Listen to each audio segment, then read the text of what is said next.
everyone. Thank you for tuning in to this live candidates debate between the candidates for the Housing Authority race in the upcoming town election, April 2nd, 2019. I'm Joanna Juvelis, Senior Multimedia Journalist for Wicked Local Belmont and the Belmont Citizen Herald. And I'm going to be co-moderating this debate with co-moderator Roger Colton. Roger is host of the podcast Community Conversations, and he's also co-host of Belmont Journal, which is, both shows are produced by Belmont Media Center. Thanks for being my co-moderator, Roger. Thanks for asking me, Joanna. And happy early St. Patrick's Day. Yes.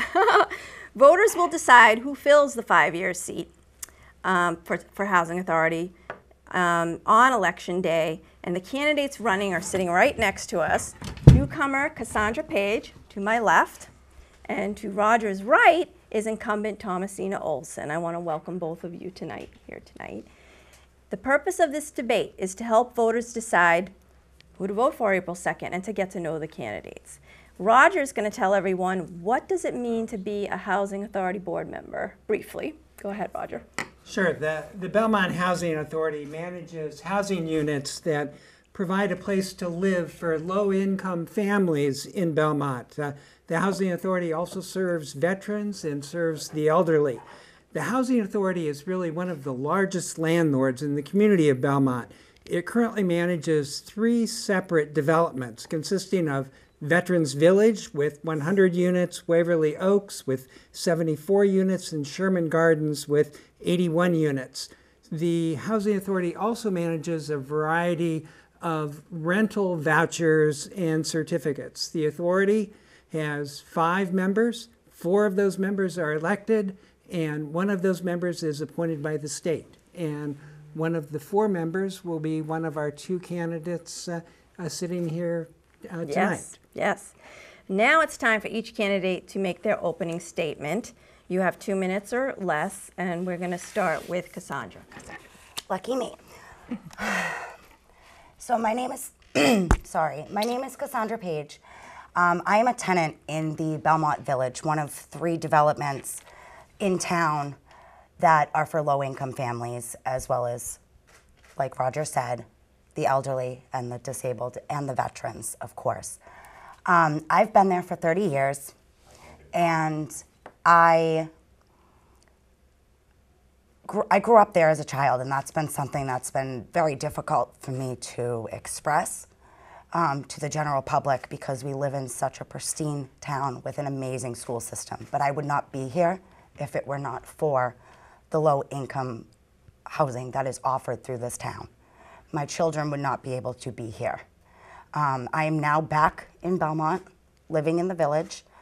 I am there with my own 3 children, and they're fortunate enough to be here with me on this journey, being able to get the right education. And the reason why I stepped up into this position was to help the tenants understand, that we don't have to be afraid of where we come from. We don't have to be ashamed anymore.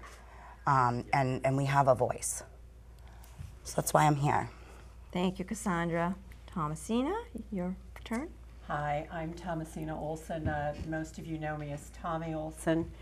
I was elected 3 years ago, and there have been a lot of changes on our board, through our board.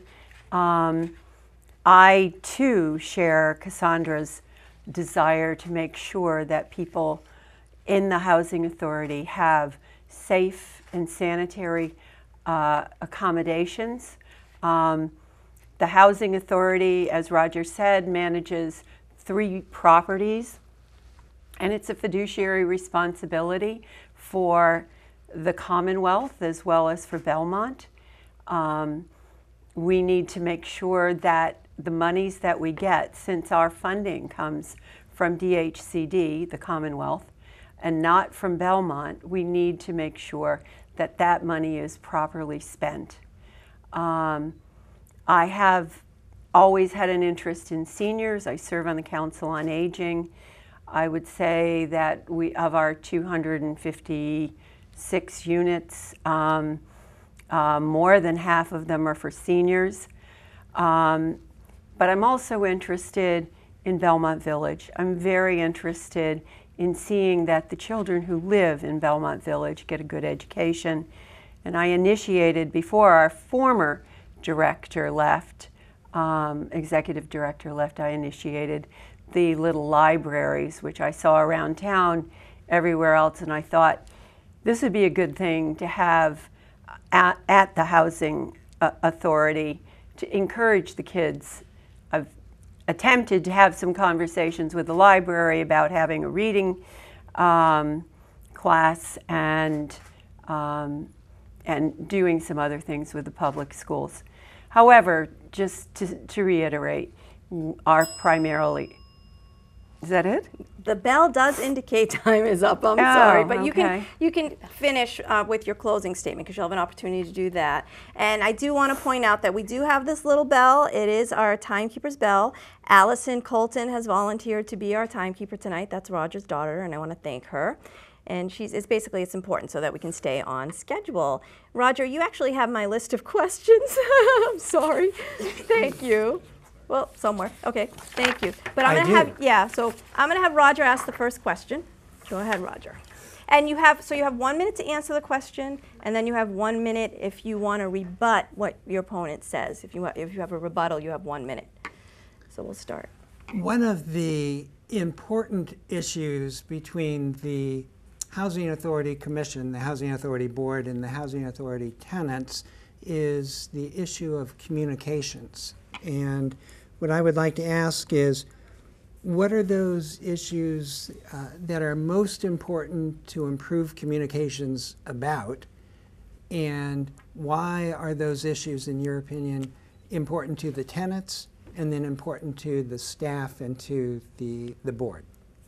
Okay, we'll have Cassandra answer since always first, kind of the order that we're going in. I believe that communication is best served face-to-face.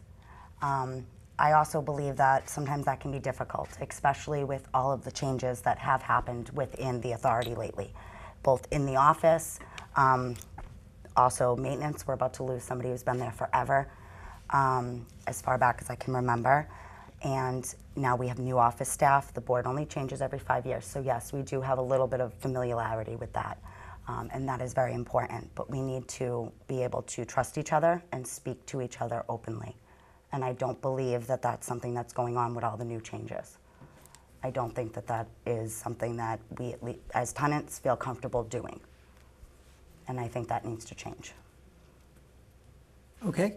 Tommy? Can I call you Tommy? Yes, tonight? please. Okay. Please.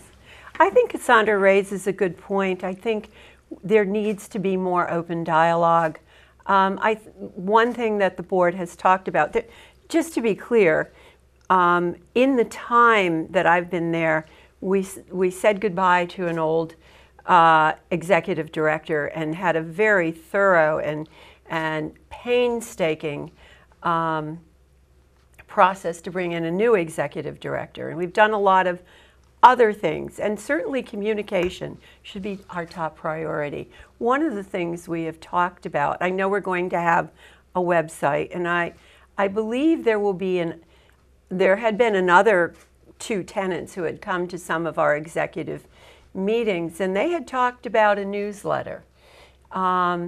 There is funding for a tenants association, and certainly a newsletter, whether it's online or paper, would probably be better online. That would be one way of communicating ideas. I do think, however, we should encourage more meetings with, and we do have a meeting every month. The bell went off there. Do you have anything to say in response to that, Sandra? I mean, one thing that I've learned in this experience is that Tommy and I seem to think alike. And we share the same opinion in the fact that we do care about the residents. However, the residents are not confident in the people that are above them right now in the office or the board because they don't have enough knowledge. And that's because they're not expressing concern to join and to want. They've lost their sense of caring. They don't want to be involved. And that's a big issue. We need them to want to be involved so that we can communicate efficiently and so that everybody is on the same page. Nothing changes if nothing changes. You need to speak up for yourself. Thank you, Cassandra. I'm going to ask the next question. What is the physical condition of the Belmont Housing Authority units, and what might you do as a member of the Housing Authority board to improve those conditions? I guess we'll start with Tommy. Well, Belmont Village in particular was built in 1949. You're talking about a 70-year-old facility. We have, as you might remember, town meeting stepped in and paid for electrical upgrades to Belmont Village. I remember, because I remember the argument, and I remember standing up and saying, you know, these are our neighbors. We need to make sure that they have proper funding. But what can we do? We're doing roofs right now in Belmont Village. I remember one thing I actually reached out to Roger about is some of Cassandra's concerns were draftiness. And while we have a long-range plan for windows, I thought perhaps we could bring in Mass Save or whoever Roger thinks. I see a little more connection between the town services and what we need at the Housing Authority. Cassandra? May I respond to that first? Or after?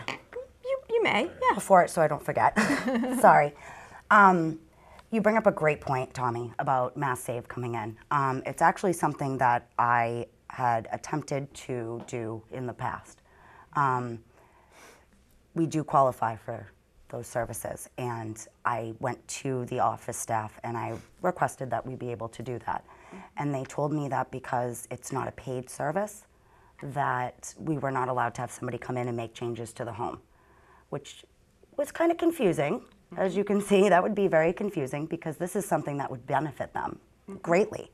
It would bring, really, we're responsible, tenants are responsible for the heat and the electric bill. Right. The new electrical system, you know, you say only a couple of people have gone to these board meetings. There's 256 residents plus their families. So 2 people having an opinion on something is not enough. Absolutely. And we need to change that, and we need to fix that because these electrical systems are horrendous. Hey, Cassandra, what about the physical condition of the units and what you would do as a board member? The physical conditions of the units, we've got a number of problems ranging from the elderly and disabled units having problems with railings, not having appropriate accessibility into different areas, which is being worked on. There is a project coming up to work on those things. As far as the family unit goes, there is a lot of mold in some of the units. In the time that I have been there, I know of several units who have had walls come down, destroy their bed, all different things from the mold, not just outside, but inside. The drafts on the doors, you know, simple weather stripping would do a wonder. And it's been something that's been an argument between the tenants and maintenance. They say that the office won't pay for it. The office says we never said that. And it just doesn't get done. Anything else that you would do as a board member? The windows definitely are a problem, but I know that that's an upcoming project as well, and that's going to take a lot of time. Thank you. Okay, that last question is a good lead into my question. What role, in your opinion, does the Housing Authority Commission or the Housing Authority Board have in overseeing staff, and why is that important to the tenants, and why is that important to the Housing Authority as a housing authority? So I succeeded in wrapping about 3 questions into that, but hopefully you understood. I did. The commissioner's responsibility is, one, to oversee the management staff, okay, through policies. I'm not a big policy person. However, you do have to develop policies and also come up with ways of overseeing what your management staff is doing. Now you have to do that in a delicate way, because you certainly don't want to alienate your management. And we have new management within the past year and a half.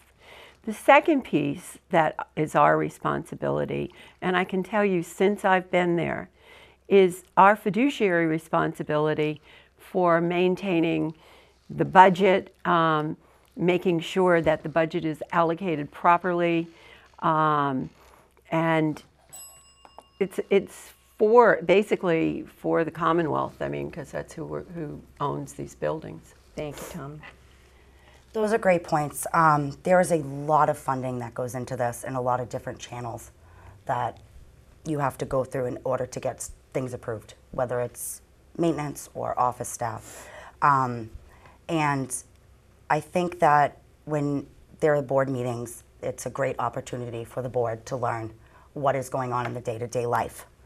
And my fear is that the tenants are not being forthcoming and they're not participating enough with the director or with the board to let them know what it is that's actually going on. So I feel like from the bottom to the top, it's not clear and it's not concise. So I don't think that everything is coming. So it's kind of hard to manage something that you don't know and you don't understand. And that's something that I would like to bring, because I already have a relationship with a lot of the tenants. I've lived there for 30 years. And they know me and they trust me. Thank you. Any rebuttals? Well, I just think it's great that Cassandra got into this, because we do have a mandate to bring in a tenant on the board. There have been some political reasons why it's not been done before this. But I'd say whoever of us wins or doesn't win, whoever of us doesn't win, I would like to see that one of us becomes that tenant liaison to work with the people in the authority. I know you lived there a long time, but I think I've been pretty visible to the other communities, the other properties. So I think, that would be a good thing to have a liaison. Okay, we ready for the next question? Okay. What can be done to help residents stop fearing retaliation and more comfortable reporting a problem they're having with their unit? Cassandra. So the approach that I would take is to reach out to them and create a system where, instead of being labeled as a name or an apartment number, we could come in as a list that I could have, where I know who is what number on that list. And maybe the office doesn't. Maybe the other board members don't know. No, why can't you? Privacy. We can't know the name of the person. But so the office can, though. And yes, that's yes. A lot of the fear is stemming from having a new office in there and not understanding or knowing who these people are. They're not comfortable talking to them, and we've been trained for many years to bring a work order in, and the maintenance will come into your house, and some of them are qualified and some of them are not, and problems get fixed in not the most adequate way, and it has to be redone over and over again. Any rebuttal? I know we have the work order system. I talked about this issue of retaliation with several people, and I'm sure there are people who feel it's possible that they can be retaliated against, but I'm happy to come up with a newer system. I'm happy to look at a new system. Yeah, we do need to remove that fear, and we do need to train the maintenance staff and the office to be on the same page, because repairs are not getting made the way that they should be, and tenants are getting blamed for things that they have not actually done or don't have the full responsibility for. But we have 3 maintenance people for 3 units, and over. That needs to be increased. Yeah. again, we're dealing with a budget. You made an observation that this is a very big budget. It's really not when you look at what the revenues are and what you need for maintenance. We have 3 people, 1.5 over Sorry to about a interrupt. year. We've been down to 1. This is definitely becoming more of a debate now. It's very good.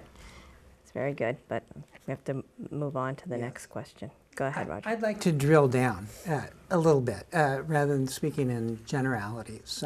Can each of you provide 2 examples of things, either good or bad, that you have personally heard from tenants in the past year or 2, and tell us whether those were communicated to the commission, and if so, how that communication went? Whether you thought the communication was satisfactory or not satisfactory. Who goes? Cassandra. I think Cassandra starts. Okay. So 2 complaints that I've heard, and this has been from multiple residents, and it's been mostly since the new management took over, is that they're having a hard time with problems in their unit. For one, the mold, being blamed for something in their unit that might have caused this mold, or the drafts. And also, the other complaint that I've heard above all with everybody is that they don't trust the new staff.